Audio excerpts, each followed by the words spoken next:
Unspoken Real Talk, where men come to talk, to heal, and to be heard. I'm your host and moderator, Pamela Coleman. Wednesdays at 7 p.m., we dive into the powerful, often unspoken conversations around men's mental health.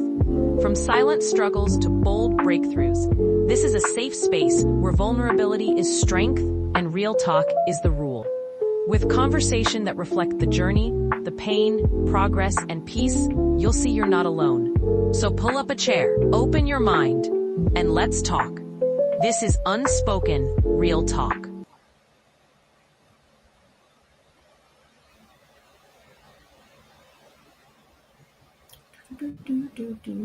I'm multitasking. No problem. No problem. I'm gonna get this down one day. So You will. I will.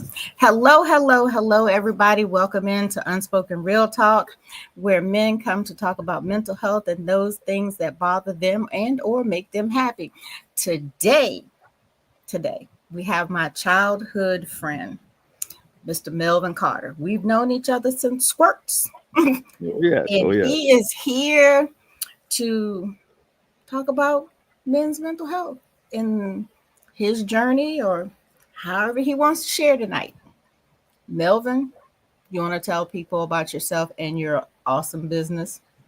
Uh my first, my name is Melvin Carter, and of course you know that now. And I own Millionaire Development Group. It's a personal development and coaching business. What I do is I empower people to sit here and live a prosperous life and get them unstuck. I've been an entrepreneur for the last 3 decades, and it's been a wonderful journey with its ups and downs and ins and outs.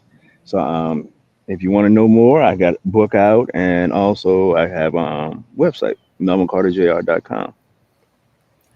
You know, that's going to lead us right into a question I have for you. Hmm. Um, you said you've been a businessman for over 30 years, right? Yep, three 30. decades. So doing that as a African American male trying to have his own business, how did that play into your mental? When you said there Woo! were downs. Up and down, ins and outs. One of the things that started off with my father and his cat business, I and remember that. when I joined him, I was sitting here looking at the psychology of folks. My father had more white customers that patronized him than black customers. Black customers went to our white competitor, and from that on, it was letting me know that somewhere along the line, we still thinking the grass is greener on the other side, and we won't support each other. And so did some digging, and a lot of stuff. I mean, I talk about it a lot. A lot of stuff is stemmed from slavery. Um, we won't support each other, and so for a man trying to start a business or anything else and trying to collaborate with other people, like um, like myself, Hmm. it's difficult because everybody thinking that you're trying to take something and not giving something, Right. and so emotionally it can hurt. It hurts you, but then you have to start really reframing how you look at things per se. And so I ended up doing a whole journey on personal development for the last, but almost the same length of time. Because yeah, my oldest child is 34. Yeah, so about almost the same length of time, and that's where I started reconditioning my mind. So now I started looking for people who's willing to work with me instead of trying to force someone or trying to convince someone to work with me.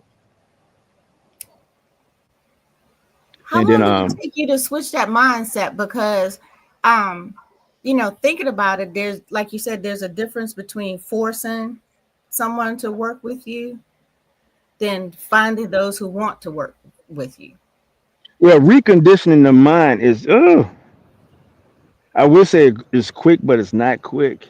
Hmm. Um, it is to a point where I mean, you take is a journey of really building you up to a point where you can sit here and tell people no. You can tell people yes. One of the things I think one of the books that changed things for me was Dr. Judith Olaf, Emotional Freedom. Mm-hmm. And I'm so with she you on said that one. that, huh? I'm with you on that one. I know which one you're talking about. And so she sat there, and when she broke down the personality types and everything else, and then the vampires within them, it made me, it opened the door up for me to sit here and say, okay, can't deal with that person because that person is a splitter. That person too much of a narcissist or stuff like us. Hmm. Because once you start being selective on people's personality types, then you sit here, okay, fine. I'll make the it made the road easier for me to navigate because I'm not sitting here trying to wish. I'm not sitting here trying to make somebody. I'm not sitting here trying to uh, do things that is not. If it doesn't feel right and it doesn't flow, I don't do it because a lot of times is when you sit here and trying to force something. This goes back to another book that I read, Power versus Force by Les Hewitt and Jack Canfield. He had a chapter in the book called The Power of No, and he did a whole thing. He said a child turned to 1.5, 2 years age to 18. They heard no over 5,000 times, and then after that, the no go to a convenient lie. That's where we don't tell nobody no. We just see and say, well, let me see. I don't know. But he said, but if you sit there and tell somebody no for something, and then you change your mind or the circumstances change, you can always say, look, I thought it was no, and I'm so sorry, but if you still want to do it, let's do it. If not, not. But it was a great read on things that we do because he said anything that God has ever did, He didn't force to grow or force it to come to being. Hmm. And I always tell people, I'm not gonna force you to do anything you don't want to do. Yeah, we can't do that now. Right? That's You that know. whole what lead a horse to water. Yeah, can't make them drink. Yeah, yeah. But you could push his face down there until it stopped kicking. But that's another story for another Oh day. yeah, yeah. Submerge it. Submerge it. Hmm. You got But yeah, my wheels rolling because, like you said, I'm still on the part where you were saying because like when you're in your own business, you have your own business and you're trying to get your business out there. You want people, that's your livelihood. So you want right. people to participate in your business. So when does it become, no longer force or, just kind of putting it in their face all the time to, Because you got to go find people that want to support you. okay. One of the things that um, I'm trying to stay off. I'm not going to get into politics right now, but one of the things that has happened that God really blessed me on was, and He trained me on this. Ooh, He trained me on this.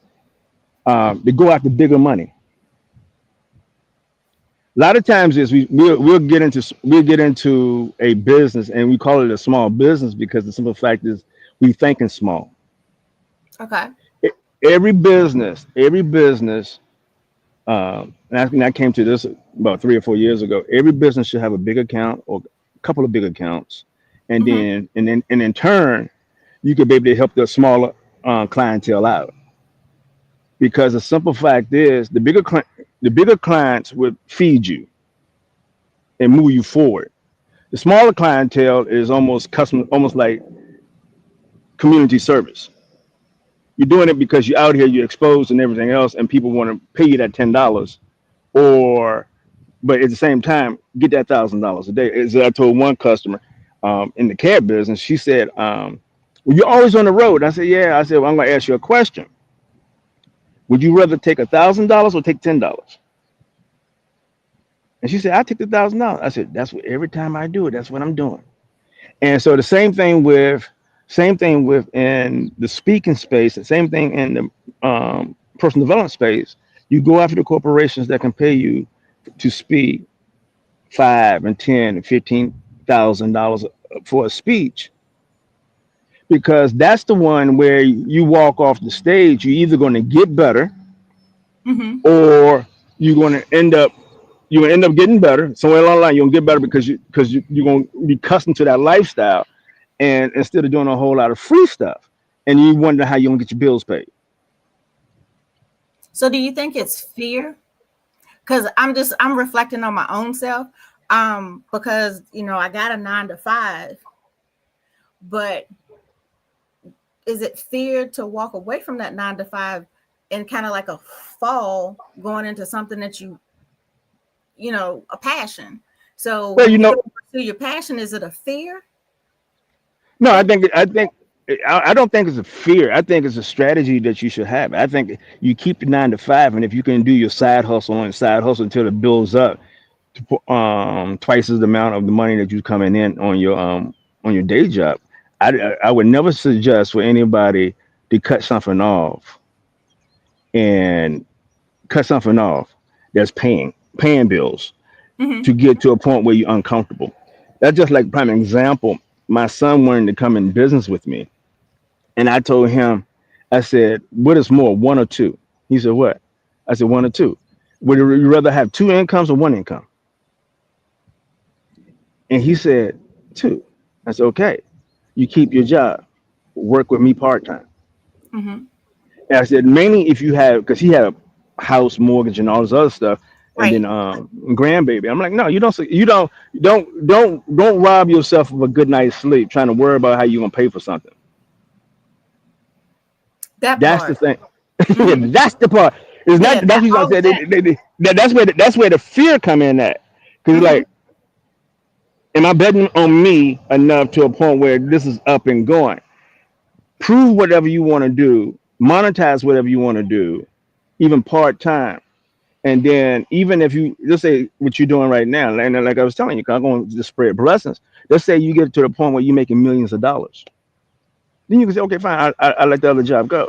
Or even before that, I let the job go. If it meets, I always say if it goes twice, if you're making more, twice the amount of money that you make on your 4 time job, or hmm 3 times the amount of money, then that's when you can sit there and pull the trigger and say, okay, I can go. Yeah, because that's what I told people. They were like, "Oh, you write books. Oh, you making money." And I'm like, let me tell Oh you no. something. If you ever write a book, don't think that you're gonna publish that book and walk away and think you the next, what is Oh it, no. and something another, or John Grisham and Harlan Coben. And no, Yeah. They no. they they did a lot of work. They did a lot of work on that end for them to make them millions and billions of dollars. John And how Grisham. much did they go in a hole in order to Yes. get to? Yeah. This, Cause I I think last year was the first year I didn't make money, but I broke even. okay. So maybe this year I might make a little bit of money. It's just, the first year I did this, it was just like I was so deflated because I went in with the wrong mindset. I went in with, oh, I'm going to this event, I'm going to sell 40, 50 books, and I'm going to come out, with I'll clear $1,000 out of my pocket after expenses. There was one trip I made. One of my dear friends, we became really good friends. We're real good friends now. I didn't have money to get the Uber back to the hotel. Woo.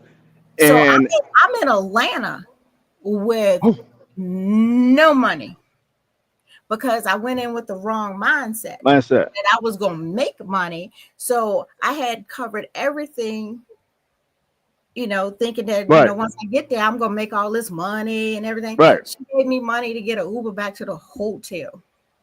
It happens that way. It happens that way, but it's a learning lesson. Yeah, I that's what I sit said. here. People Is just it can't is go in thinking they're gonna make this money, and it's not gonna happen. right. It's not gonna happen. 'Cause that's the same thing with me being a professional speaker, and it got to a point where okay, I need to know how to make the money behind it, hmm and I ended up getting into this man's course, his challenge this past hmm week, and he actually showed us how to make the money behind it, and exactly what you was talking about. If somebody invites you in, you got to cover your to and from. Yeah. Who's hmm who's paying for that? Who's paying Right. for that? What fee are you getting? And you need to know this stuff up front before you even sit there and say, "I'm thinking about getting on the plane or getting on the train or whatever." hmm Yeah, but yeah, and that's a learning experience. That's a learning experience because Well, you I have can't come in, learned to get a huh? hotel with the breakfast. Right? Oh yeah, So yeah, if you got the breakfast, you can put a couple of muffins in your pocket while you go into your event and just Yeah, yeah, you that's learn. yeah. You learn. It's a lesson learned. It's a lesson learned, and that's one of the things I was sitting here and was telling my kids because I'm all about financial literacy. Hmm. And the biggest thing is once we become financially literate, I think one of the disservices help on that hurt us as black men and black women, period, black people, we never understood credit. And because Not this one. we were deemed to leave it alone. Oh, it's a curse from the devil, leave it alone. Because of my great grandmother, right? Uh-huh. And I'm like, and so I started getting around other people Hmm. that was sitting here talking about credit and everything else. And my father was one of them that didn't want to believe it, cash on and cash on. And I said, but what if something ever happened and you need money and you can't have access to money? And he like, huh? And then eventually I started convincing him to get one card. I said, you need Hmm. one card at least, Daddy.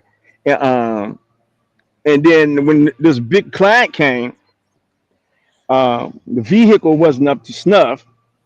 So what I ended up doing, because they had me down in Virginia Beach and different places throughout the state, and them long, long trips, I rented a car with the credit card. Right, right. Because I said it doesn't. I said the math is not mathing.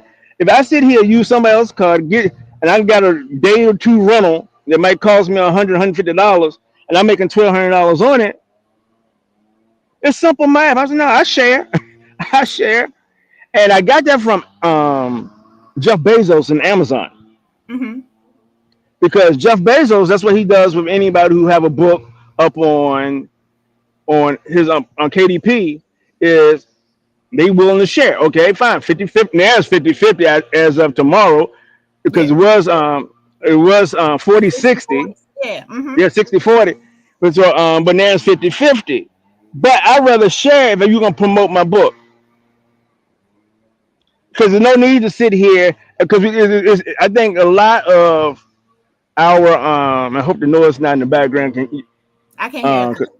You good? um I one of the things with us and how we think is our conditioning that we need to have it all, and or somebody gonna rob us. And this goes right back to white the white clientele and the black clientele and yellow cab. Is that the black clientele? Some of them with my daddy at the time, because I had to stop him from doing this. They were borrow ride. I said, Mr. Carter, I don't have no money right now. I catch you up on payday. And then they don't see him. Oh, that would been the best part. When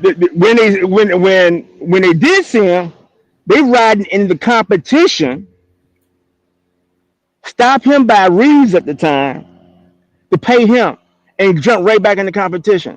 And I said, you see, you're only good when they don't have anything, Hmm. but when they have something, they rather give it to somebody else. So that's the reason why a lot of times is with men, we need to value ourselves, men and women. We need to value ourselves to a point where we get the respect that we deserve to have. Same thing in business, because I think business is a relationship game. Hmm. At the same time, with personal relationships, we need to respect ourselves and stop fearing that we're going to lose something. Because if a woman, and this is what I told my boys, if a woman look like they're going to disrespect you, let her go. I said I've been on the planet for 50 plus years. I haven't seen no gold on no woman at no part, and so no, let her That's go. what we were talking about. We actually probably touch on it every one of these podcasts. That if you come home and you want to talk to your partner about something that's bothering you through the day or something that happened during the day, good or bad, and you go, "Hey, this happened to me," and she responds with a, "You don't want to Right? talk to." You don't want to talk to her. Her. So that Yeah. messes with the mental because I'm the first person. If I ask you, "Hey, can you do something for me?" and you take a deep breath, even though you don't consciously know you're doing it, um, Right. I'm good. I got it. And it's not that independent thing that we were talking about. It's just Right, that I feel like I'm right, bothered. You know, I feel like I'm right. bothered. Yeah, because if I feel like if I'm bothering you, I'll move on. I won't Yeah, say nothing. Or as I used to tell people, I said, if I'm bothering you, somebody want to be bothered by me. Because I'm like, hold on here. I said, 'cause so you don't let doors open. Don't open doors up that you don't want. So, yeah. but a lot of times is we'll do things subconsciously, and we take people for granted instead of saying, hey, look, not right now. I had a bad day too. I'm not willing to listen to you in a few minutes. Let me get myself straight or Hmm. something like this. Because the communication, I mean, I think it's going back to communicating to somebody. Um, what's going on because everybody know everybody's living life in it. And but yeah, I got to the point where with relationships now or anything else like this, I'm like, hold on, if you don't want to hear me, that's fine. And then I Yeah. might call a But I buddy up mean, or like you something of said, if mine. you just say, give me a minute. Yeah, you Yeah. know, because that's the thing that opens up a lot of things that a lot of people don't want, and then they wonder why people are doing what they're doing. I say, okay, one of those things where she's not my icon no more, but Paula White sitting here said, "I go where you celebrate it, not where you tolerate it." And so that's one of those things where us as people, that's where I'm at. I said, if you're not celebrating me and you don't, and you see me coming and you cringe up and everything else and get defensive, I don't need to be there. Nope. So that's the thing with men, men definitely because men try to force stuff a lot of times, trying to force stuff to happen. But I think we need to grow into the point where no, we don't need to just let it go. And it's You sometimes can't. it's hard because if you've gotten comfortable with the situation and letting go is kind of hard. Um, but your peace of mind is also, you But see, know, yeah, but I mean, that's a lot of self work you need to do though. mhm, That's a lot of self work, and and more of a personal development situation where okay, I understand we might have been in a relationship 5, 10 years, whatever, boom, boom, boom, boom, boom, boom, boom. But my peace of mind comes above anything else. Period. I'm not going to sit here and sacrifice me, and that's the reason why it's self love. mhm, Because if you as an individual love yourself enough, you're gonna love yourself enough to walk away. Because like I tell you, like I told some people, I said I'd rather be at home by myself with me and the TV, me and YouTube or whatever, than sit here and have some drama and chaos running around me. yeah. I'm just the more we get into this and try to change the stigma on men asking for help, men reaching out to partners and being comfortable sitting down talking to them. The thing that came up in one of our podcasts was that if they start, like you said, finding themselves, getting help for themselves, being able to talk to people, being comfortable, and they run into this mate that they've been with years, but now they're trying to talk to this person, and this person's not receiving what they're saying. There's that fear that that relationship may go left. Well, and guess what? I got to the point now. It's 8 billion people on the planet. Yeah. Now, somebody might be there at the beginning. You're good at the beginning and everything else. The relationship matured and everybody started pulling away from each other. Mm-hmm. That's okay too. It's okay to sit here and not be okay to a point where you sit here and say, I got to release you. No hard feelings. Because you can break up. Or as one of my mentors said, you can uncouple. You can uncouple and Mm-hmm. be okay with each other uncoupling. Because the simple fact is, somewhere along the line, that person might have to work on themselves too, but they need to be forced to indirectly.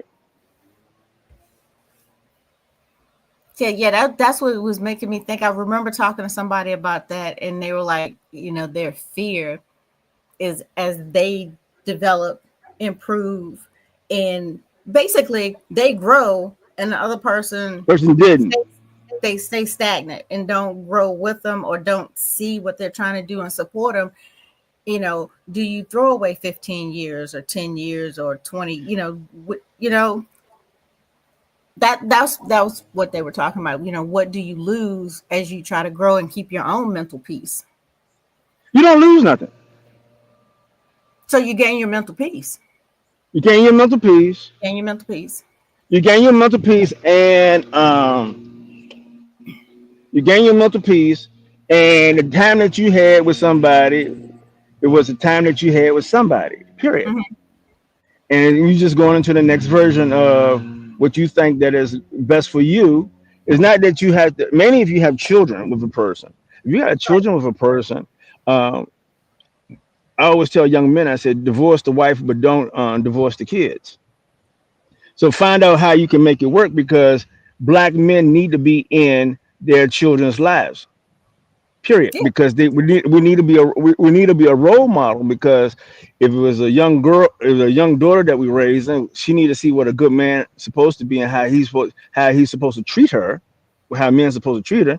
And then as far as a man go, a man's supposed to treat her on teach his sons how to treat a woman and not to abuse her or beat her or anything else and don't get on that emotional trip that some people put their kids on.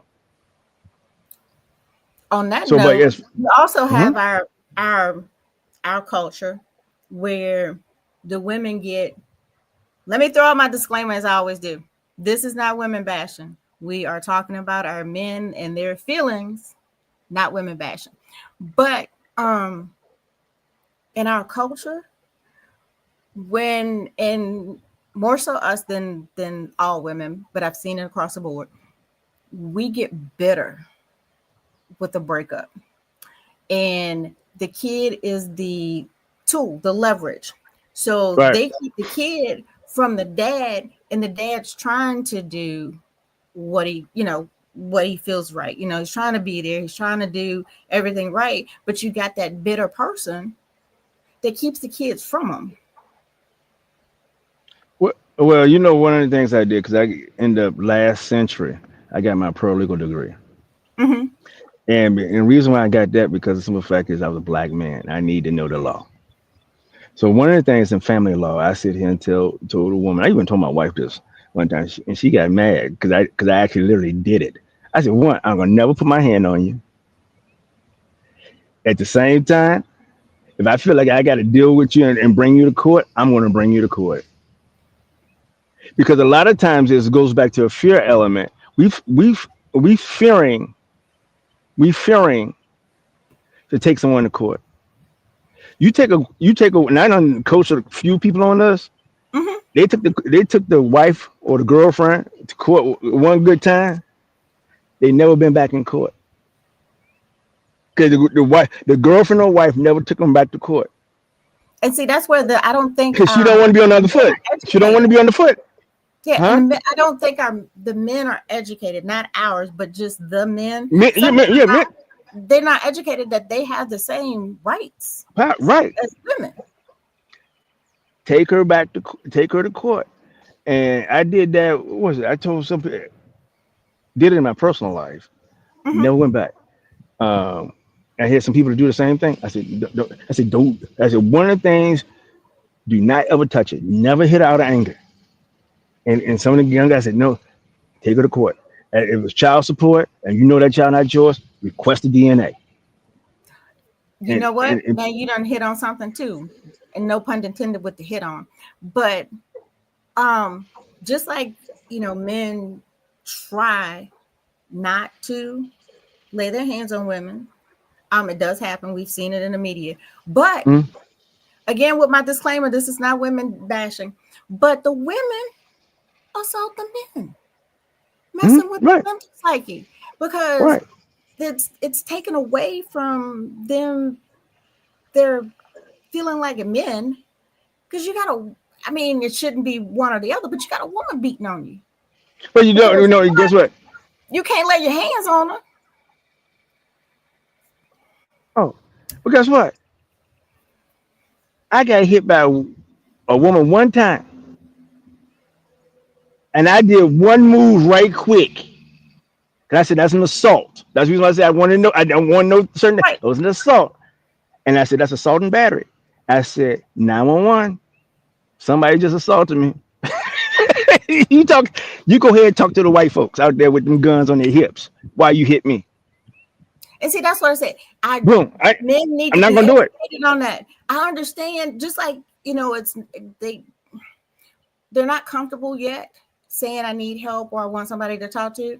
If you think they're not comfortable with talking about some stuff that's going on the inside, can you imagine them not wanting to tell one of their friends, hey man, I went home and my wife just beat the crap out of me? They not gonna say that. Then they ain't gonna say that. They're not gonna say that. And Yeah. that's the reason why most men should be doing inner work. You gotta do that inner work and get that self confidence up. Got to get that self confidence up. I sit here and tell people. I mean, one of the things with black men, particularly because we die at a earlier rate than most people, is Mm-hmm. let's get that health in check. Every man, and I sit here and say that, I said every man over 45 and 50, well, over 45, over Mm-hmm. 45, should be in the gym. Should be in the gym. You should be trying to eat clean. You should be moderating, if not eliminating, the alcohol and the cigarettes. We're gonna have And that Wednesday. The health part, the fitness, and all that. That's Wednesday. So yeah, I'm putting the puzzle pieces together. But yeah, you're right. because you have to get your head right. Because if you, that's just like what one man sit here and said. I seen it. I think it was a TikTok or not a TikTok. It was a YouTube video. The man said, "You come into a junkie house, you could tell that the people don't care about themselves." At the same time, if a man running around here with a lot of clutter in his head Mm-hmm. and taking up his mental space with a lot of negativity, you running around with a whole lot of junk. You don't love yourself enough. Somewhere along the line, you got to be able to release that stress instead of on someone. Just do it on some weights. Just do it on some weights, and then find a group of people. And that's the reason why I love what you're doing. Find a group of people that you can come out and be open and honest with, and just say, I got going through this issue or something. And so everybody can work on it, because he might have people in the group that has went through similar situation and know the solution, or at least give you a suggestion on what to do. Right. Right. That was we talked about the men going to see. If you go to see a therapist, do you want a therapist that looks like you, or do you want just a therapist? And it was 75-25, that some wanted someone other than look like them, and the rest wanted somebody that looked like them, because then they could relate to Right, what they're doing. right. I And I, I put it like I want somebody to look like me. I want somebody to look like me. My Mhm. doctor, I had a doctor maybe about 3 or 4 years ago, and sit there and say your blood pressure is a little high, and you manage it. I said, you know what? I said, I said, 'cause I got this from Steve Harvey, and I used it because actually it's true. She said my blood pressure runs normal when I'm in the house, but when I close that door and come on the other side of that door, I'm in high alert. Only Yeah. thing I do is I look at a police officer. I don't look at him like Mr. Friendly. I'm making sure I don't get pulled over. She said, "You serious?" And it was a white doctor, and she said, "You serious?" I said, "No, I'm serious." I said, because I said we don't know. We walk around on high alert because we assumed the negative instead of the positive, or giving us the benefit of the doubt first. Mhm. And she said, I didn't realize. No, I'm letting you know. I said, the only thing you do is look at those. Why we think you be calling certain people Karen? Which I said, no, just a crazy white woman. But because everybody assuming that we are trying to steal something, From and them. so from them. But I got to the point now where I think that the best defense for a lot of people is understand to make people think by asking Mhm. questions. By asking questions. Two, at the same time, get knowledgeable. And I heard this from a old retired federal judge. That's the reason why I went and got that degree right quick. Um, Less than 20% of natural born Americans know the Bill of Rights or even the Constitution. And their rights are getting violated every day. So a lot of times is you don't know that you don't know. You need to go find out. That's the reason why the Bible says all you're getting, get understanding. And that's an area of life.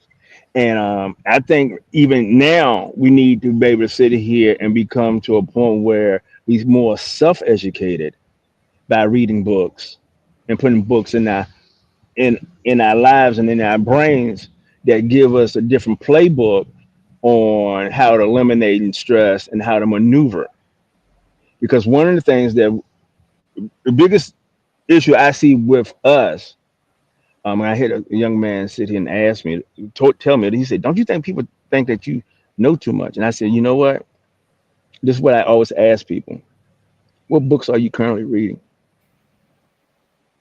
Because if we not constantly feeding our mind with new information, Mm-hmm. because we all been programmed from parents, the education system, church or religion or whatever. We all been programmed on how to think, but no one understand ourselves but us.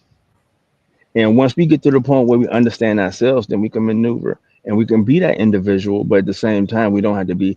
We could be connected, but not to a point where we are codependent on someone. Right. We can be And able to when you speak up. talk about reading, I was like, that's on my list of things to do for this summer is how do I get the books, the men's mental health books, into the prison system down here. Okay. So that's what I'd like to, at least if I can't get them, to multiple prisoners, then maybe I could get some in their library that they could read, you Hmm. know. So that's on Right. my, so I got a summer list. I always have a summer list. So if I could get them into some of the men's prisons, that would, just to give them something to say, hey, you're not alone. There are people that Right. go through. I mean, not everybody in all the books have gone through what they've gone through, but and I'm also it's going slower than expected, but I haven't given up on it. Is the men's mental health book for the men who have gone to prison and are out, or some that are still in, and how that messes with their mental. And I've got a Hmm. story from a mom, which I'm gonna have to go back and reach out to her because I think I just want her to be on her own thing. Her son's in a prison in Japan, but nobody knows about it. Woo. Yeah. Ah. She sent that story to me because the book was supposed to be 12 Don't Take Them. Hmm. And there were some more moms coming in to participate. But like I said, it's moving kind of slow. And I told them I'm okay with that because to relive this is not, it's not like, hey, Melvin, I went down the food line and, I picked up some bread and I dropped my bread in the parking lot. That's not that easy to Right. tell, to Right. relive this story. So I'm like, as they come in, they come in. Yeah. 'Cause I mean, oh my gracious, that's the reason why in my book I sit here and say three things that people should learn before time they get into middle school and going into high school. And one is financial literacy, and another Mm-hmm. one is tort tort law and criminal law. At Right. least the basis of it, and because tort law is the emotional side of Mm-hmm. law. And I think that if you, because the biggest thing is with us, and this how the system plays on us, we go into things ignorant. And one, my first course was Introduction to Law, and it said you cannot use ignorant of the law as a defense. Like, yeah, you can't say I didn't I know. didn't know. I I didn't didn't know. know. And so, and that's what catches a lot of us up because the simple fact is we get into situations where we let our emotions take control, and then we do something out of reaction, and then turn around, we end up in a situation where we can't get back. Right. And and so that's the thing with me with the legal system. And I always tell people, only way you want to be in a legal system, you're a lawyer or a judge. Mm-hmm. I said, because you do not want to be on the other side of the law, because then they making money off of you. And I picked somebody up a few years ago, and I didn't know they paid to go to jail. And in the city of Charlottesville, they paid the inmates have to pay to go to jail, like it was $400 a month. And these people was on work release. I said, and when the guy was coming out, and then they turned around, he supposed to been going to work. And I said, why they take him back? Oh, he owed the jail 400. He owed the jail $300. But how if he going back into his cell? How he's going to pay it? He said, "Oh no, he got to go. He got to call somebody and tell somebody to pay it for him, and then he can get back on work release." And then I said, "Oh, I said this is a money grab." I'm so confused. I thought, you was in jail. You pay. You rent the cot. That's the reason why a lot of men, and mainly our men, come out of jail owing a lot of money. Because they borrow from the system within to help take care of them, personal hygiene stuff and all this other stuff. And then if they don't have nobody putting money on the books and stuff like this for them, what happens is when they come out, they owe the jail restitution, part of the restitution. This is my ignorant part right here, because I did not know. I didn't know even until it happened. I was right there and it happened. That big old steel, that steel door when I was a kid, because I had to go inside the jail to pick this young man up so he can go to work. Right. And then this other guy came in. I'm like, oh, wow. I didn't know. I said, and that's the reason why I'm saying everything's a money grab. Best thing for black men is learn how to become a money grab in a sense where it's honorable, equitable. You're not sitting here to look over your shoulders because there's money out here to be made. You're right. But it was like, wow. Yeah. That's the reason why they want to incarcerate so many people. Because that's one of the things with us getting incarcerated, and this is the whole thing, and I'm going to go political for a second. This is the whole thing with the Trump situation is you got white men certain white men, not all, are fearful that they are being wiped off. They're going to not exist in the next 20 to 30 years because of the population because the country's browning. And so the country is browning, and so they feel like they're not going to have power or influence anything. So they rather tear it up than sit there and work within it. And even though that's a lie in many cases, they're not going nowhere, and people going to be people. But the reason why they want to incarcerate us because it was a spiritual thing actually, where women used to look up at a man as a head of the household. Yeah. Okay. If I take the man out of the house, then the government is the head. That goes way back in the 1970s when they started, 60s and 70s when they instituted welfare. Okay. Because the man could not be in the house.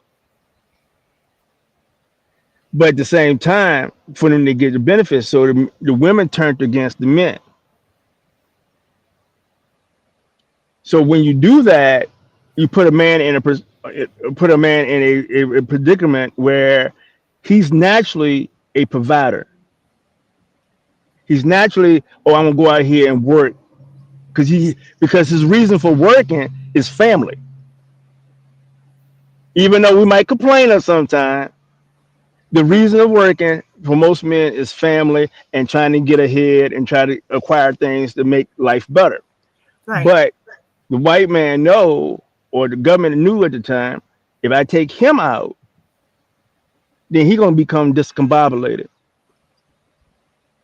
And back then it was what was it? It was you were shamed or embarrassed to go to ask for it. I mean, that changed over the last 5 or 6 years, especially with COVID. Oh, I'm gonna run down in. I'm gonna get me. Yeah. Pride went out the door. Pride went out the door very quick. I'm gonna ask for it very quick. Yeah, but when we were growing up, mom and dad, they didn't go down there. That was taboo. That was no. Yes, indeed. No. Yes, indeed. Dad was working 2 jobs anyway, so he was 6 to 10 every day. Mm-hmm. Except for Saturdays and Sundays, he worked his part time, but he had the full time and the part time. I saw Yeah. him 30 minutes a day, Monday through Friday. But no, he won't go on down there. Right. And none of us did. None Mm, of us did.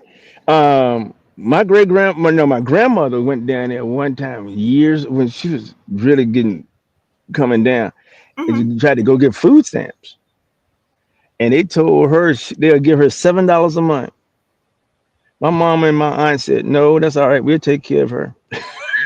We take care of her," because it was frowned upon. And that's the whole thing with even now with them trying to cut Medicaid and Medicare and food stamps and stuff like this. They hurting a bigger population of themselves than us because we learned how to work without it. Mm-hmm. But that was but all that was by design to break up the home. Right. A lot of that was designed to break up the home, and that's the Mm-hmm. reason why the game that us as black men we need to play a smart head game. We need to play a smart head game, and one, learn how to monetize our skills. If you don't have a skill, get one. I mean, I always tell people get a income skill, Mm-hmm. and like we was talking about books and stuff. Um, the best thing to sell more books is learn how to become a speaker. That's That's on my summer list too. Because they learn how told to me become. I couldn't do it until I had a niche. And You have a somebody said, niche. "Well, that they said I have one now," and I'm like, okay. So now I'm like, okay, how do I start? But that's something for a different time. We'll talk about that. But it's like, how do I start? Yeah. That's the It's, question. yeah. So that's the one of the things I've learned over the years. You know when so it still is in Toastmasters, but yeah, that's the one of the things I've learned by looking at professional speakers, You which still doing Toastmasters are not. Toastmasters? Yes. Oh, Let me wow. tell Pam. Let me tell you the reason why. I'm gonna tell you Whoa. just. I'm gonna tell you the reason why, just like I tell everybody else who jump in and jump out. How you gonna get exposure? You have a group of because with your club, well, your club growth was just really out there for a minute, but you have a group of people, Right. okay, undivided attention to hear you speak about something about you or what's going on with you. Mm-hmm. Mm-hmm. Okay. Toastmasters is made up of 90% of corporate clubs, 90% of corporate clubs, 90% good middle management. The average Toastmaster is making about 50 grand a year or better. And most of them hiring people. Most of them, yes, they're not professional speakers, but they are in positions where they can influence and get you seen and get you heard. And the reason why I'm a Toastmaster, and one of my Toastmasters used to say years ago, all your stories came from the CAD. Yeah, because I learned how to tell a story and make a point. Mm-hmm.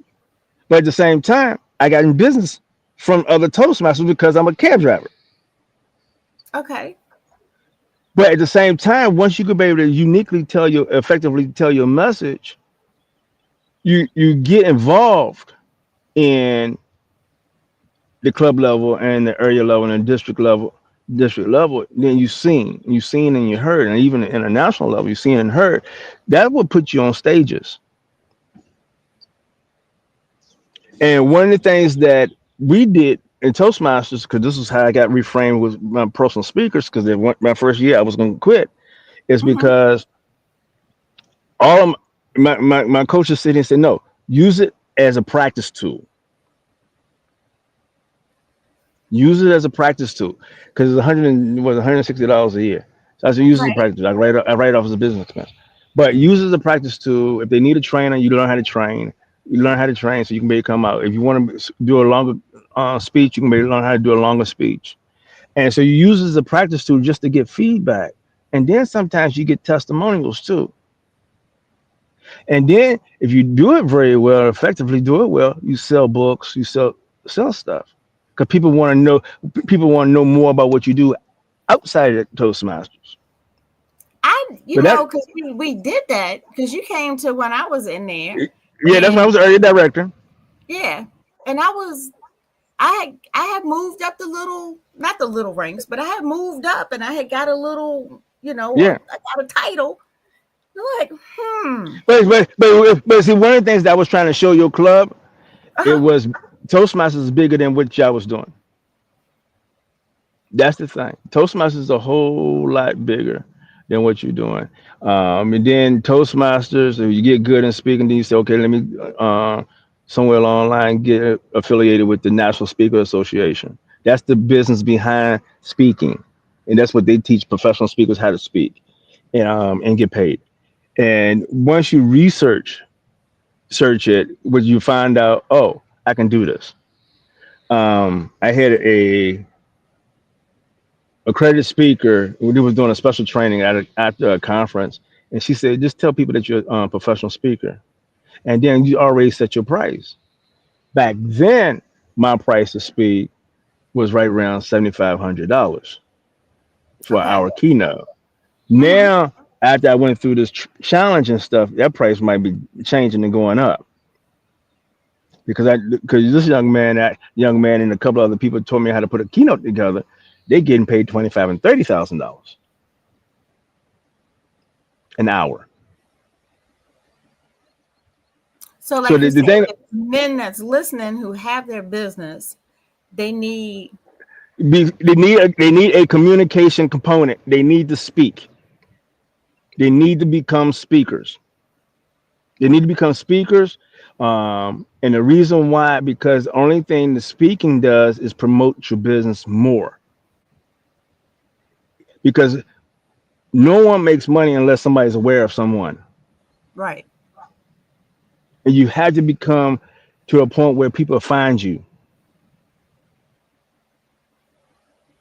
That's just like with prime example. I hope I get a copy of this podcast.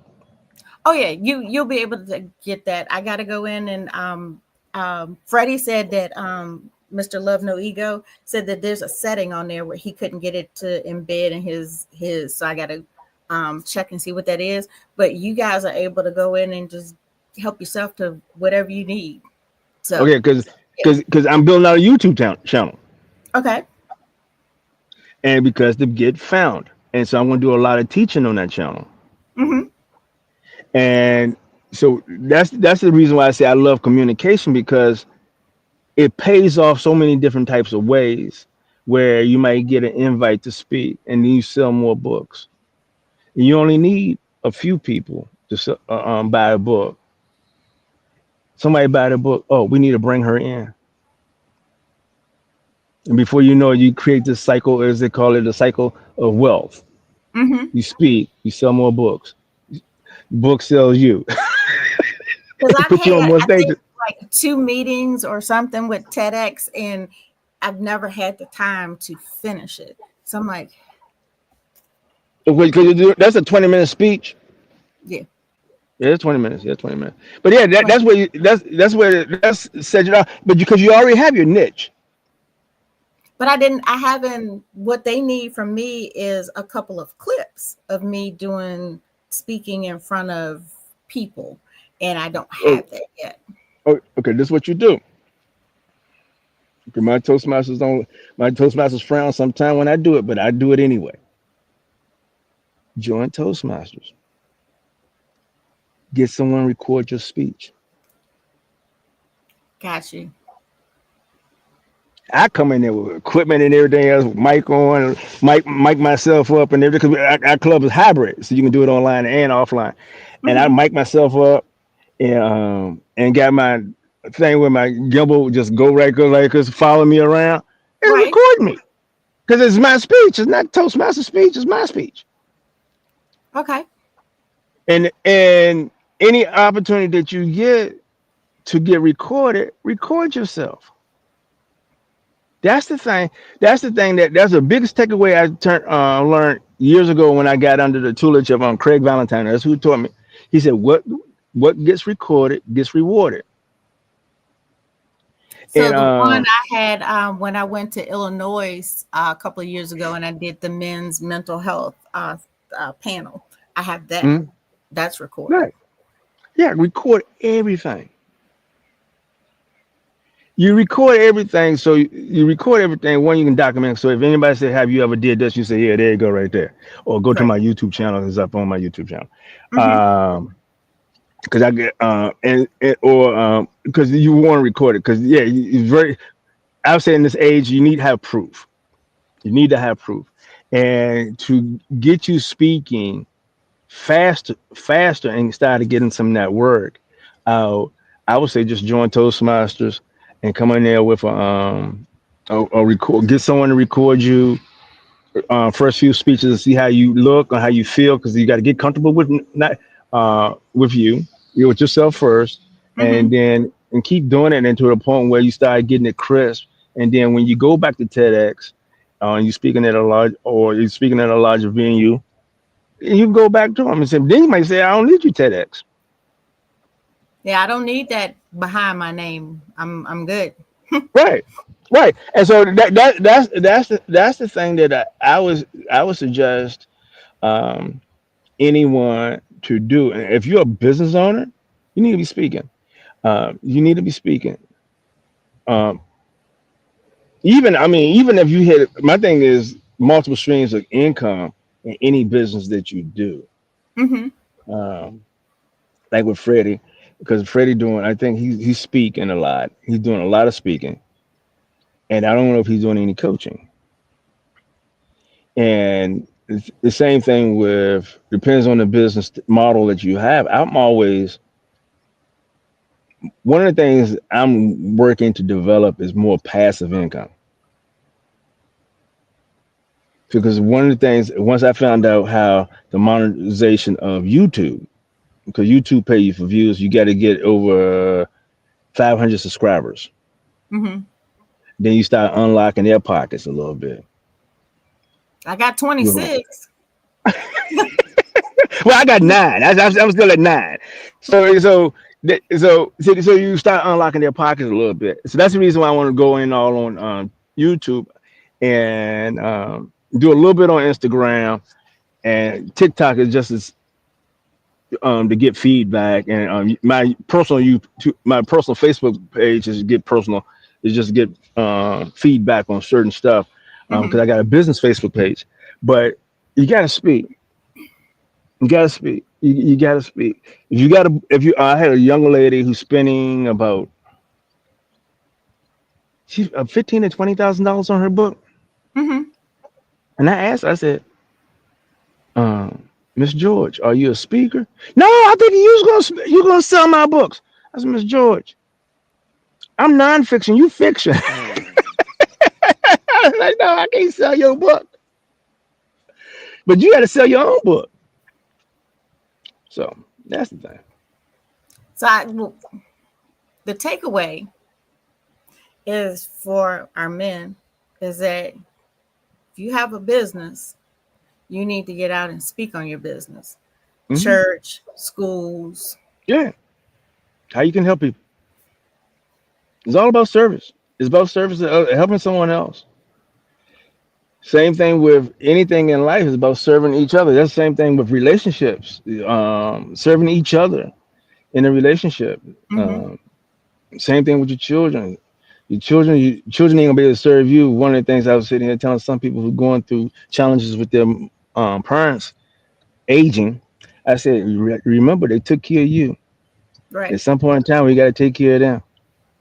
And that was one of the things with me, even though I was struggling with the treatment of my mom, my dad stayed with her till the day he died. And I said, if Hmm. he can do it, then there's no way that I can walk away from her, no matter, what was going on, no matter how she treated me. Because there were times when I walked out the nursing home and I told him, I said, you got her.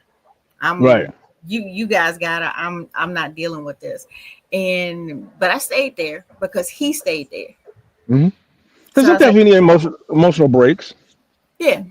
So Emotional I mean, breaks. he stayed, I stayed. But it's But just it's something else. It yeah, messes. yeah, it's that. And I always look at things now. I say everything's temporary. Mm-hmm. Yeah, Because I nothing's started. promised. tomorrow. Tomorrow's not Yeah, promised. So yeah, I'm living on that one. because I'm celebrating what was it with my daddy's birthday. He would have been 81. He'd been gone for 6 years.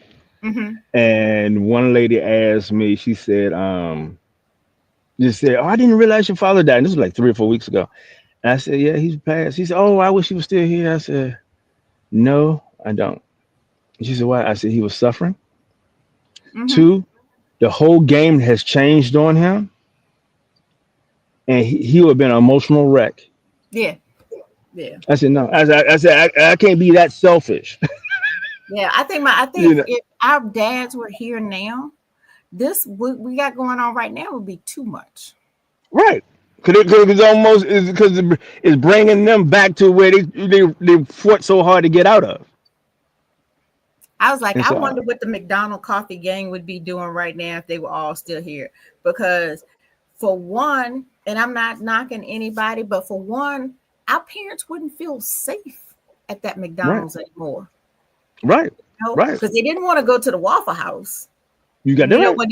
When they were remodeling the McDonald's, they were Mm-hmm. trying to go hang out the Waffle House, but they're like, no. So that Yeah. whole time doing remodel, I don't know where they were drinking coffee, but yeah, Yeah. they wouldn't make it now. They wouldn't make it now. Making that. No, they wouldn't make that. And that's the reason why I just say everything is temporary.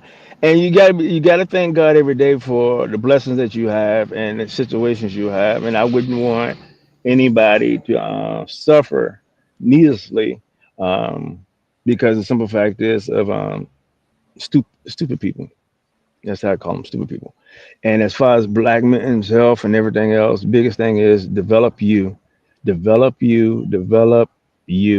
Um, I was got to the point I was reading about 700 books over the last 30 years about it coming from money, Hmm. personal development, psychology, and everything else. Um, Think and Grow Rich is one, and one of my biggest quotes. He passed on in 2009, and that was Jim Rohn. He was a business philosopher, and one of the things he said: "Work harder on yourself than you do your job. You work hard on yourself, you make you can make a fortune.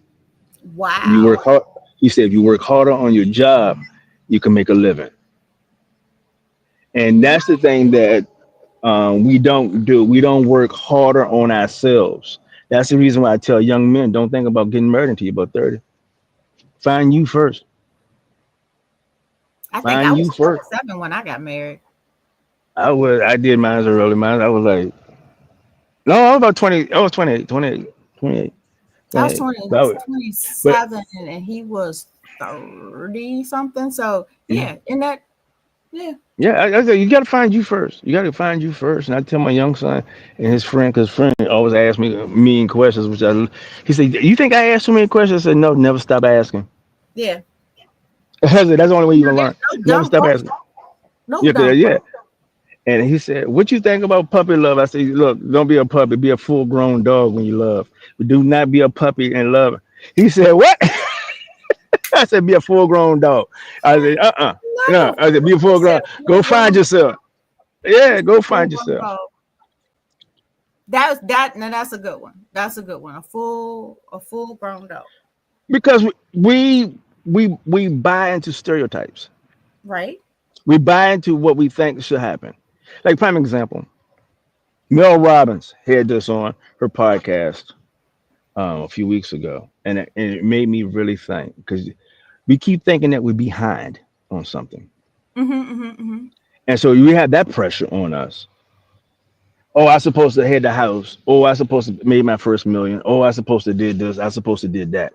Who said you supposed to do that at that time of age? Oh, I supposed to have my like these young women doing that, where um, and they in their 20s, early 20s. I need a man with six figures. You know how long it take to make six figures? Even if he was working in corporate America, 50% of that stuff can be taxed. I need a man with a job. Right, A legal one. Well, see, the only thing he was like, you don't want to, you want a man, yeah, you want a man with a strong legal income. 'Cause let me tell you the reason why I sit here and tell people. I said, look, we gotta watch how we ask. I want somebody with a strong income that can spend time with me. I don't want somebody on a job because he have a job. And oh, he's always working with the job. He married to the job instead of being married to me I was married to one or that was she. married to the job. Right. So that's the thing. And I want to be able to get to a point. I always tell people, and I tell young folks this, and I tell people in our age group too, is this: there's no reason for us to go into later in life not being a millionaire. The money is out here, $7 trillion circulating every day, $7 trillion, and they're looking for a place. We only need a little bit. Oh no, We I only need don't a little need bit. all of it. We only need a little bit. I just need point alpha percent of that. Yeah, 'cause you only thing you need, this is one of the things that goes back to Toastmasters. I said, you only need 500 customers spending $2,000 with you per year to make $1 million. 500 customers spending $2,000 a year, you'll make $1 million. Or reverse it, get 2,000 customers spending $500 a year, you made $1 million. Dang. You want to make your money faster. Now you don't want to make slow money. We all made slow money. We sit there on a job, $25,000, $30,000, $40,000, and you do it for 40 years. Yeah, you made $1 million, but guess what? You still poor. But if you sit here and get to a goal as a man, this is the reason why I say this is one of the things always tell young men: chase the money, because Oh yeah. everything else gonna take it. As long as it's legal and ethical, chase the Mhm. money because everything else is going to take it. You want a good woman, you want to treat her well, you're going to require money. You're going to have children. Boom. You want a home and everything else. You want to be able to go on vacations. Just like this young man, I was in his challenge this past week. He going to Taiwan as of tomorrow. He said, "Oh, we're just going to take a few months. We're going to take a couple of months." Did you say a couple of months? Yeah, he's a professional speaker. Okay. No, but you said the Yeah, a couple. couple of months. Yeah, yeah. Whole family, 3 kids and a wife and himself. Why not live like that? That's the question. Why not? Other people are doing it. Why not you? I mean, we all can do this. We can have that life. Even though this is supposed to be for the men, my wheels are just a rolling. I'm like, Well, but the thing about it is, Pam, you said you want a man with income. So if he's healthy, happy, and wealthy, guess what? And bring you along, guess what? Y'all in heaven, baby. Y'all in heaven. Y'all in heaven. Because the simple fact is, I watch you grow too. You're on a personal journey and you growing and everything else, and that's a blessing. Any man will be blessed to have you. oh I'm yes, serious. yes. And then if you then you put that marriage together evenly yoked. Oh my gracious! Because like I said, no such being independent. Because I'm gonna tell you something. Now you can have all the money in the Oh, world. I Guess ain't what? agree with that You conversation at all. No, I'm good. okay? You can know, but you can have all the money in the world. But if Right. you by yourself, you still broke Yeah, you because you are. broken relationship. You broken relationships. You broken relationships. That goes back to Jesus said. He said in Revelations. He said, "If you lack anything, you still poor." So the thing about it is, money is a tool. Money is just a tool. And we all have setbacks on our journey to this money. Oh, guess what? Yeah, we all Look have at me! Look setbacks. at me! And that's what Look I'm at saying. me!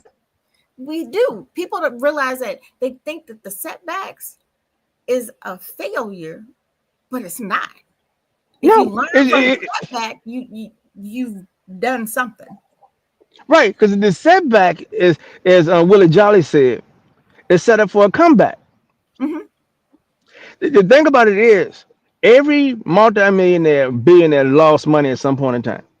Oh yeah, and And file in my bankruptcy, times, it's everything. filed bankruptcy and everything else because we got one in the White House and did it.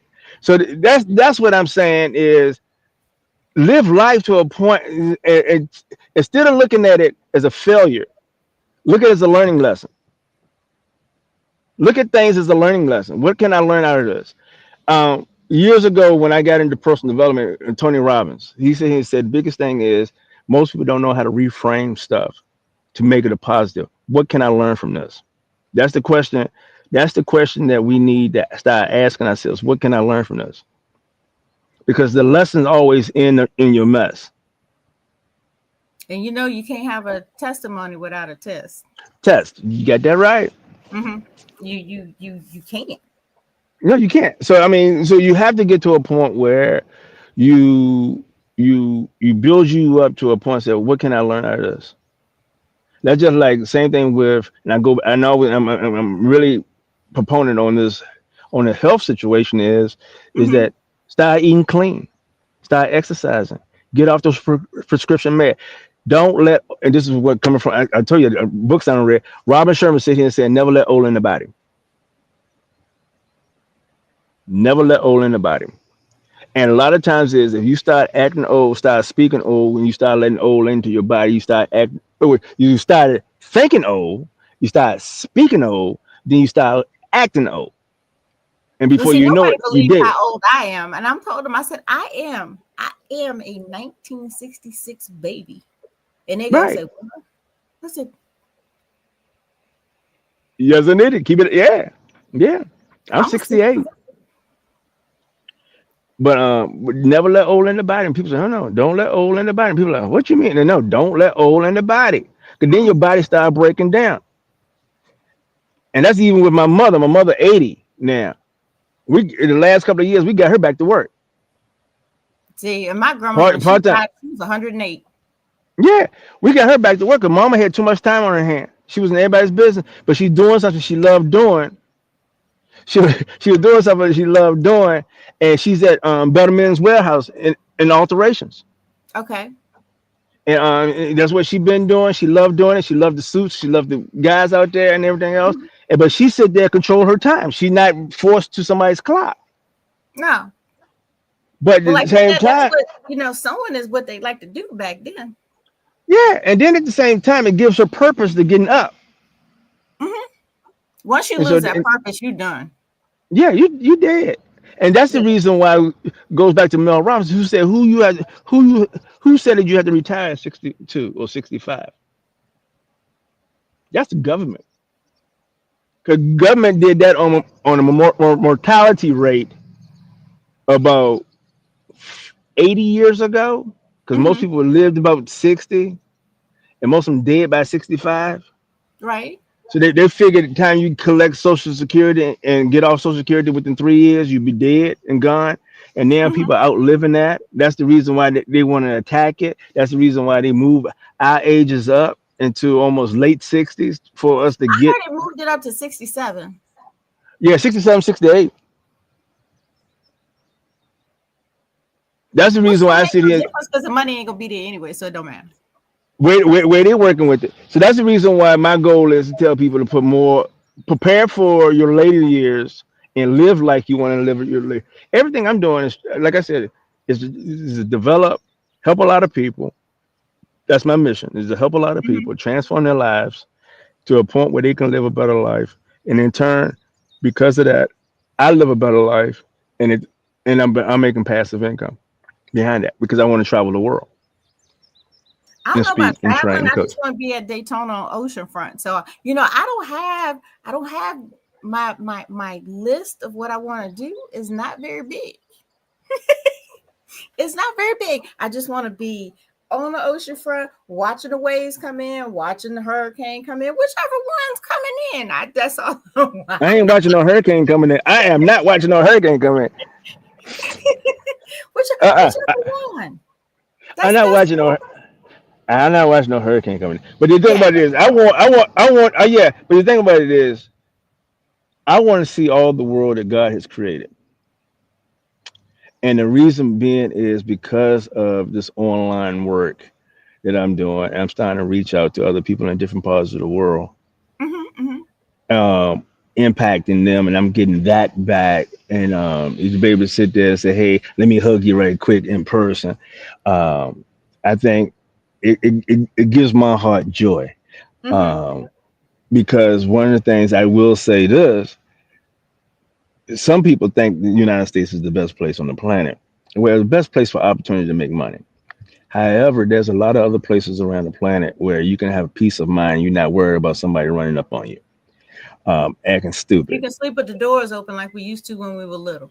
Oh, you got that right. You got that right. You got that right. And so you're not worried about every time you see a police officer, he's not Mr. Friendly or she not Mr. Yeah. Friendly. Yeah. Yeah, yeah. So that's the thing with one of the things I want to do. I got the bug. I flew out of the country a couple of times, and that just opened my eyes up to stuff. I could sit here and, like I tell people, I said, when you got to pay, um, if a family was, I went to Belize, and if your family doesn't have any money for education, I'm talking about K through 12. Mm-hmm. Your kids don't go to school, and guess what? And the government doesn't care because everything is about the dollar. If you don't have medical coverage or money, and you go Mm-hmm. to the hospital, you won't be seen. I don't care how bad off you are. So a Wow. lot of times, so a lot of times is we don't know how good we have it. We don't know how good we have it Until we until visit somewhere else. it's just somewhere else. And that's the reason why I said one of the things, if I was going to change education instead of trying to defund education, I would try to really fund it. K through 12, one, three things: financial literacy, tort law, criminal law. They should be taught, and then at the same time, take a trip outside the country for a Yeah. summer. And you don't have to go far because the only thing you have to do is go there in the Caribbean and get off the tourist stuff and go into those countries. You'll see how people really living, and it will shock you. Jamaica. Yeah, Jamaica. Bahamas, I Bahamas like I that. love the Jamaica because I used to go before COVID every summer. I used to go every Hmm. summer. And like you said, once you but again, that's that fear thing for some people. You've got to really want to step outside of that tourist section. We went to a store that wasn't, tourist. People just as nice as they could be, Hmm. because they're trying to work. When I was there 6 years ago, I think maybe 6 years, Hmm. a gallon of milk was $7. So I can only Hmm. imagine Ooh, the and what milk it is costs now? more than gas. Yeah, yeah. 'Cause when I went to Belize, I was gasoline was like $13 a gallon. We was at a 50 we were 50 rate, so that meaning it was right around $6.50 a gallon US dollars. Hmm. And then people was complaining about the gas prices got up to $3 or $4. I never come back and complain about no gas prices. I guess And because then when we were growing up, it was 99 cents a gallon. So if you go from 99 cents a yeah, gallon to $4, yeah. yeah, but I mean my thing is you gotta put things in perspective. Because you don't have it as bad as other people do. And that's the reason why I'm like more of an advocate for people to get outside of the country. Now I wouldn't go there because they might not let you butt back in because you're dark. But what the thing about it is, I got a brother in West Africa right now, and we said I hope you come back this year. You might not come back until 2028. But he said, brother, I said, shoot, yeah, like, they Woo, don't want you here. 2028. Oh my gosh. But he said I'm an American citizen. I said, hey, they've been deporting American citizens.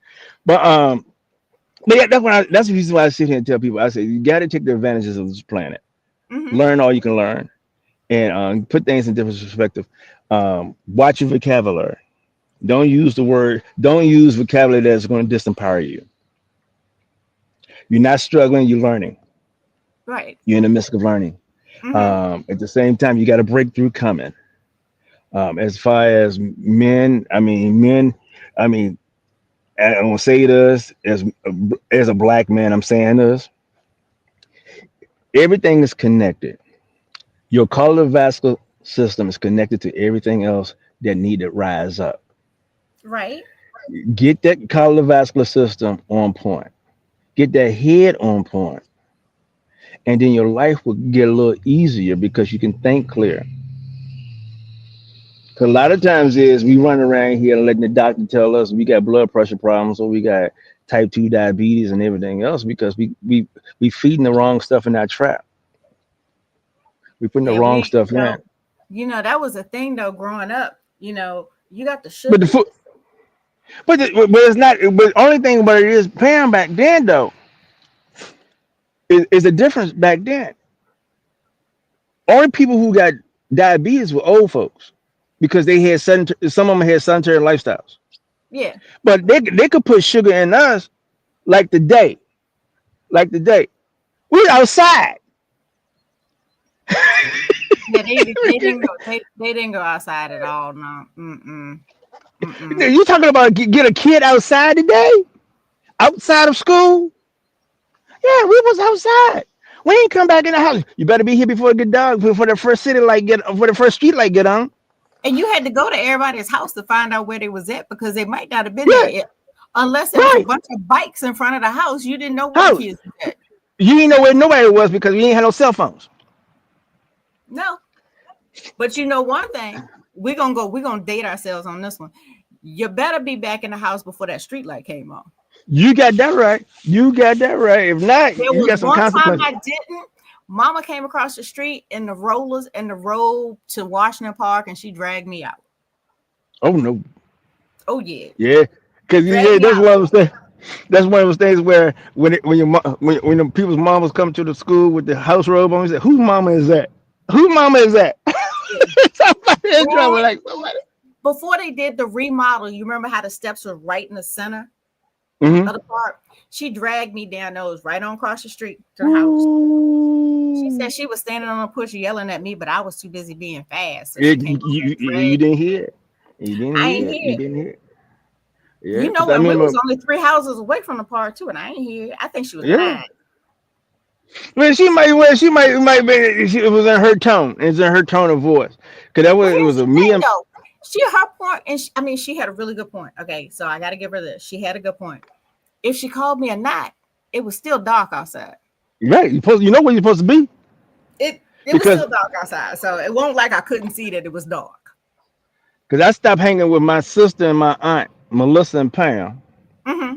because we was down there on 10 and a half Street at our house, but there was no one there. We supposed to stay at my grandmother's house right around 11th Street, and we seen this, and they chasing boys. I'm hanging around because I supposed to be with them because I was bored. Right. We seen this light come through the backyard. It was my grandfather. He landed all three of us up, smacked us all through the mouth and everything else. We running up 10 and a half Street to my grandmother's house crying. Melissa ran home crying. And that's the first time I seen his mama got after him. I'm like, get after him. He gonna smack me and everything. I ain't did nothing. So I left them alone. But yeah, that's when you rear the child up in which way you want him to go. Mm-hmm. And I can say I never been to jail. I never experienced that stuff because I was too scared of doing something stupid. Now I ain't say stupid, but some people fall into stuff like that. Doing stuff like that because I had people at home. You couldn't walk nowhere without somebody knowing who you are.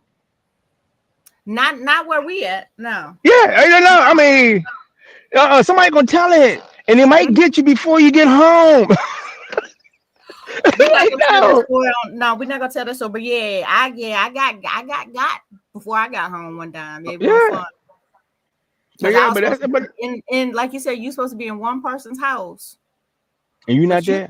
you gonna go up the street and go to the to the market. Yeah, and then you had the nerve to walk back in front of your own house. She's sitting there looking out the window. Hmm. Oh yeah. Oh yeah. Oh yeah. I learned not to forge names on anything because it got back before I got home. I forged a name on a permission slip. Mama tore my butt up, and that's when you had to go out there and get your own switch. Oh, we ain't gonna talk about that. We had a weeping willow tree in the back. So yeah. Oh So yeah.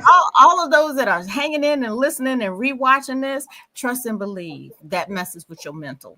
Because I had to get 3 weeping willow branches. She braided them, soaked them in water, and then whipped me. So you talk Hmm. about not doing something else again. You're right, because believe it or not, you talking about mental. That's one of the things that subconsciously holds you back because you're trying to be right instead of trying to learn. And so Mm-hmm. we'll go, and then the educational system will work against you too, because they say if you're an A student, you're good. But if you're an F student, you say that you failed, but you didn't fail. You just didn't study, or you didn't do something to Oh, you didn't change know that what was up. going on. Or That and what's they don't going on, expect. right? And so we get conditioned, and just like one of my other mentors, Robert Kiyosaki, said, he said, grades is only good for school. No one gonna ask you what grade you got on a test, and you 45 years old. Nobody ain't gonna ask you that. They're gonna ask you if you're good or not. So a lot of times is, once we get the head game right, and get the body right, a Mm-hmm. lot of our challenges um, will dissipate in many cases, because we understand ourselves, and you respect yourself, and you love on yourself enough to say, no, you're not treating me like I need to be treated, because I want to treat you like you want to be treated, but I need that in return. I Well, need to one be of the heard. things that you were saying, the kids are asking that question now, and I just kind of, diverted a little bit. There was a young lady in history class, and she said, "How is history gonna help me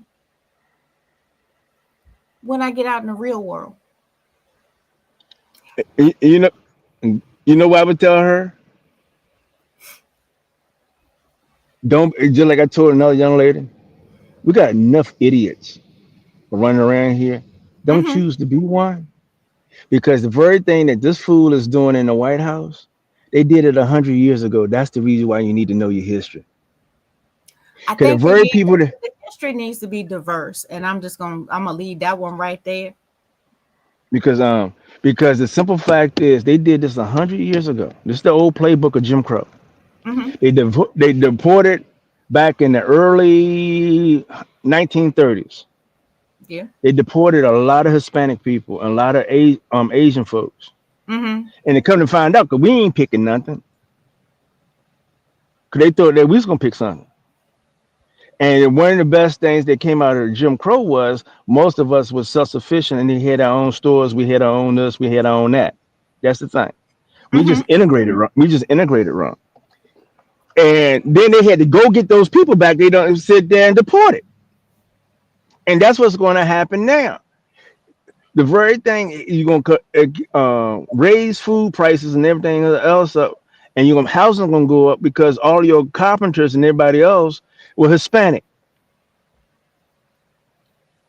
And the same thing with people who picking farms and everything else. We're not picking nothing.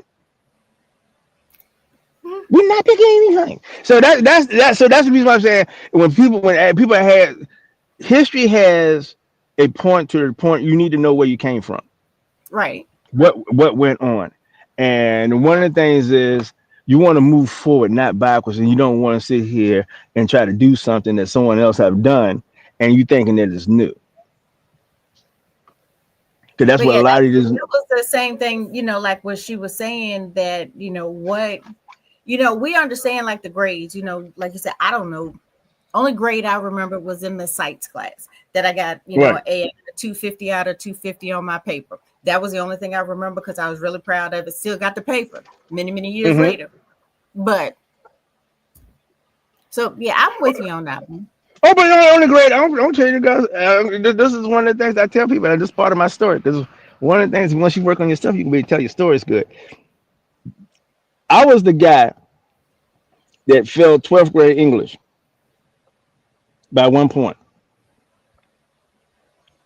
They let me walk. I think that's the last year. I think they didn't want me to do it. No one else to do it. They let me walk across the stage for my graduation Mm-hmm. with me and Chip and everybody. All right. Then I got into summer school for 12th grade English.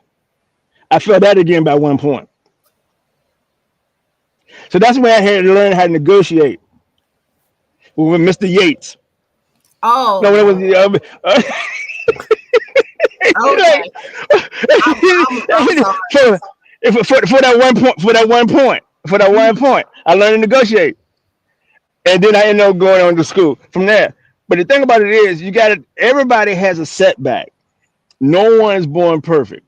The only person that born perfect, he died over 2,000 years ago. But the Well, thing that's what about when it you're is, taking a setback, you got to learn from your setback, right? You and got not to think learn, of it as a failure. Then you're good. right? So, but yeah, I mean, Pam, I won't go because we've been like an hour and a half now, young lady. Hey, But so but you can't get mad at that though. I know that you're not no, because you've provided tools not only yeah, to help the men but to help myself. Because right, and we're gonna wrap this up in a nugget. But I didn't know the avenues that you could take to speak on your business to provide you with that extra income because right, there's so many places that you can speak about your business to educate people. I right, didn't know that we needed to make two times as much as your yeah. regular job. So to learn how the finance part of it affects the mental, that oh, I done took a Because you class. don't, yeah, yeah, I'm glad you took that away because you don't want to get out here and struggle. No. Not necessarily, because if you want to be everybody want at some point. I don't care if it's transitioning in a relationship or transitioning and from a W-2 wage to an entrepreneurship. It should be a transition. Yep. It's not. It shouldn't be something cut That off happens one thing. overnight. Yeah, because that's where you get because you come in on you don't know any market research and you haven't been in business long enough to see your ups and downs and where you might fall short or where your slow months at and your slow cycles are because everybody got a slow cycle. Every business has a slow cycle. That's the reason why so many people want to be on salary. I tell most people if you work in a job you want to be on salary because simple fact is when it's slow you don't want to be working by the hour because they're going to send you home. Hmm. And but you want to be able to know that you got consistent income coming in. But if you want to take that jump into building your business up and building your brand up and everything else, yes, you can do it on the side. You can do it on the side, and You can. yeah. So and the same thing with men. I tell any man to um, put down the other crazy stuff. Stop worrying about the sports and stuff. And instead of you talking about somebody else's millions, you go out there and make yours. I'll take it all day. Because you're gonna need a pivot at some point in time in life. You're gonna need to be able to pivot, and Hmm. money gonna help you. And money gonna help you pivot. Well, Mr. Melvin, don't let this be the only time you come on. No You problem, are my dear. welcome. You are welcome. We had to open it up to two times a week during the summer because we actually had a waiting list. So, But thank and you for asking. it's full again. So, I'm gonna take that. I'm gonna take that as I'm doing something. I'm You gonna doing take that something as right. doing something. You doing it right. You're doing it right. And I hope many people buy your books. Yeah. If somebody want to reach out to me, Melvin Carter at melvincarterjr.com. Hmm. My book is Undiscovered Leader, and you can get that on Amazon. But yeah, yeah, you doing it. You doing it, Pam, and I'm I'm trying. proud of you. No, Oh, you thank ain't trying. You doing it. You either doing it or you're not doing it. And there's no such thing as try. Oh, okay. So there's no in between. You either are or you're not. No Okay. in between. So Yeah, yeah, I'm yeah, doing yeah, it. I'm doing yeah. You doing it. You're doing a it. But wonderful yeah, thing you because you got know, enough much needed space, huh? I was gonna say, make sure that this isn't the last time that you visit. Well, anytime, only time you do that, you invite. I'm there. Invite Oh, if and you come there. up with, you say, "Hey, I need to get on here. I got some new stuff I want to share." I'll make it happen. So don't wait for me. If you got something, holler. Okay, no problem, and no problem. And if I get this recording, and I get the recording, then I'm gonna put it up in my Facebook, not my Facebook, Okay. my YouTube, because I I, think because you got a topic that's very unique. That's one thing you have. You have a topic that's very unique, and it's very beneficial to a lot of us. And I think that we need to start taking care of us and stop asking people permission to take care of us. We take care of ourselves and get into a healthy state because we are going to be the future. I'm going to say it so those people who are non-melanated and get mad, many of these, we're going to take over the country. We're going to be leaders. We're going to be the leaders. We're going to be the leaders, and we're not going to do anything to you though. But we're going to be the leaders. You don't have to worry about being replaced. We're going to be the leaders, and we need more leaders in this world. And it's enough space for everybody. So You got that right. Like people need to money. realize that it's enough out here for everybody. Right. Right. Yep. All right, my friend. I All right. appreciate you always, and Thank you. I will talk to you soon. All right, Pam. Thank you. You're welcome, dear. Bye. Talk to you later. Bye bye. Bye.